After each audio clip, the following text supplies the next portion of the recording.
સુરત શહેરના ring road પર આવેલા ફ્લાયઓવર બ્રિજ મરામત માટે 2 મહિના માટે બંધ કરાયો છે.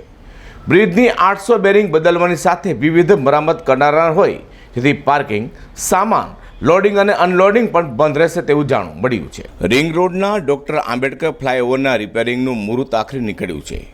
9 માર્ચથી 8મી મે સુધી બ્રિજને વાહન વ્યવહાર માટે બંધ રાખવામાં આવશે.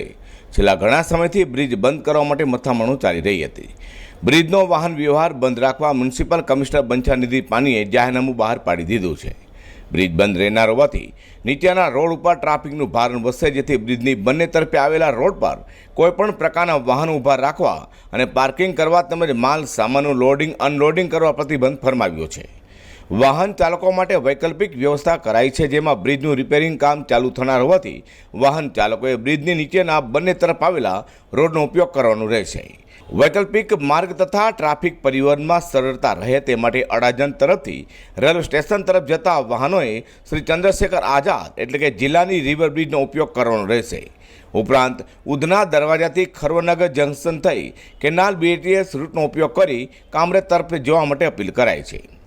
22 વર્ષ જૂના બ્રિજની બેરિંગ ખરાબ થઈ જતાં રિપેર કરવાની આવશ્યકતા ઊભી થવા પામી હતી.